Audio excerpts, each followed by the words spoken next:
Hi friends, ഇന്ന് അനിയത്തിയുടെ വീട്ടിലേക്ക് പോവാണ് കേട്ടോ. അവളുടെ 7ാം മാസം കൂട്ടിക്കൊണ്ടുവരുന്ന ചടങ്ങിന് പോവാണ്. ഞങ്ങൾ 4 പേരാണ് കേട്ടോ പോണത്. അമ്മ വീട്ടിലാണ്. അപ്പൊ കുന്നംകുളത്ത് അവളെ കൊടുന്നാക്കണം, എന്നിട്ട് തിരിച്ചു പോകണം. അപ്പൊ ഇനി ബാക്കിയുള്ള വിശേഷങ്ങൾ വഴിയെ കാണാം കേട്ടോ.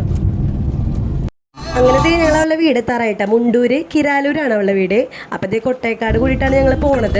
ഇതേ അവളുടെ വീട് എത്തിയിട്ടുണ്ട്. അവളുടെ വീട്ടിൽ നാത്തൂന് മോളൊക്കെ വന്നിട്ടുണ്ട് കേട്ടോ. ചേട്ടൻ ദേ പലഹാരപ്പൊതിയൊക്കെ ആയിട്ട് പോയി. അപ്പോഴേക്ക് സാൻഡിന് എടുക്കാന്ന് പറഞ്ഞു. ദേ അവൻ കൊടുന്ന് വെക്കുന്നുണ്ട്.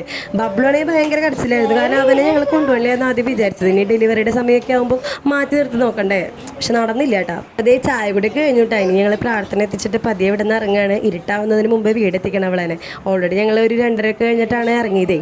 അപ്പോൾ ഒരു 4-4:30 ആകുമ്പോഴേക്കും അവളെ വീടെത്തിക്കാനായിട്ടാണ്. അപ്പോൾ ഇതേ അവരോടൊക്കെ താച്ച പറഞ്ഞ് ഞങ്ങൾ ഇറങ്ങിയിട്ടാ. അപ്പോൾ ബബ്ലു ആണെങ്കിൽ ഭയങ്കര സന്തോഷത്തിലാണ് കേട്ടോ. അവനവിടെ നിർത്തിയില്ലല്ലോ, അമ്മയുടെ കൂടെ പോകുന്നല്ലോ. അവൻ അടുത്ത ആഴ്ച സ്കൂൾ വർക്കുള്ളത് കൊണ്ട് പിന്നെ ഒരാഴ്ച അവരോട് ഉണ്ടാവും, അല്ലെങ്കിൽ 2-3 ദിവസം എന്തായാലും ഉണ്ടാവും. അപ്പോൾ പിന്നെ അനിയൻ വന്നിട്ട് കൊണ്ടുപോകും അവരെന്നെ. നമുക്ക് കൊടുന്നാക്കണം ചടങ്ങ് മാത്രമേ ഉള്ളൂ. അപ്പോൾ ഇതേ വീടെത്തിയിട്ട് ഞങ്ങളുടെ അമ്മ അവിടെ നോക്കി നിൽക്കേണ്ടി ഇരുട്ടാവണേക്കാൾ മുമ്പ് എത്തിച്ചോളൂ എന്നൊക്കെ പറഞ്ഞ് ഞങ്ങളതിനെ വിളി തുടങ്ങിയതാ. പിള്ളേരാണെങ്കിൽ ടോയ്സ് ഒക്കെ എടുത്തിട്ട് അവിടെ ഇരുന്ന് കളി തുടങ്ങി കേട്ടോ. വേഗം അവരെ വിളിച്ചിറങ്ങി. കാരണം ഞങ്ങൾക്കൊരു ഷോപ്പിംഗ് ഉണ്ടായിരുന്നു ചെറുതായിട്ട്. ഷോപ്പിങ്ങിന് പോയാൽ പിന്നെ അറിയാലോ, നമ്മൾ സമയം പോണതേ അറിയില്ല. അതുകൊണ്ട് വേഗം ഞങ്ങൾ ഇറങ്ങി. പിന്നെ ഒരു മഴക്കാറും ഉണ്ടായിരുന്നു കേട്ടോ. അങ്ങനെ ദേ ഇവരോടും ഒറ്റ പറഞ്ഞിറങ്ങിട്ടാ. ബബ്ലുവിനാണെങ്കിൽ ഭയങ്കര സങ്കടം ഞങ്ങൾ പോണേന്. അവൻ ഒറ്റയ്ക്കായാലോ, ഒറ്റയ്ക്ക് നിൽക്കണ്ടേ, പിന്നെ അപ്പച്ചനും ഇല്ല, അതിൻ്റെ ഒക്കെ ഒരു വിഷമം ഉണ്ട് കേട്ടോ ആൾക്ക്.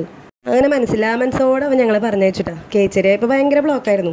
പിന്നെ ദേ അവിടെ പിള്ളേർ ഫിഫ വേൾഡ് കപ്പിൻ്റെ ഫ്ലെക്സ് ഒക്കെ അടിക്കുന്നുണ്ടായിരുന്നു. അത് കണ്ടപ്പോൾ ഒരു ഫോട്ടോ എടുക്കാതിരിക്കാൻ തോന്നിയില്ല. വരുന്ന വഴിക്ക് ഞാവൽപ്പഴം കഴിച്ചു. റോസ് വേണമെങ്കിൽ കുറച്ച് ദിവസമായി പറയണു ഞാവൽപ്പഴം. അങ്ങനെ ദേ ഷോപ്പ് എത്തിയിട്ടാ. തൃശ്ശൂർ കിഴക്കേക്കോട്ടയിലുള്ള അൺലിമിറ്റഡിലാണ് കേട്ടോ കയറിയത്. സാൻഡിനോട് ഈ ഒരു ഷർട്ടും പാൻറ്റും എടുത്തു. പിന്നെ ഒരു 2 കൂടി എടുത്തിട്ടുണ്ട്. പിന്നെ ചേട്ടനും കുറച്ച് ഷർട്ട് പാൻറ്റ് കാര്യങ്ങളൊക്കെ എടുക്കാനുണ്ടായിരുന്നു. അതൊക്കെ എടുത്തിട്ട് ഞങ്ങൾ പിന്നെ അവിടെ നിന്ന് ഇറങ്ങിയിട്ടാ. നല്ല മഴയായിരുന്നു പുറത്തിറങ്ങിയപ്പോൾ.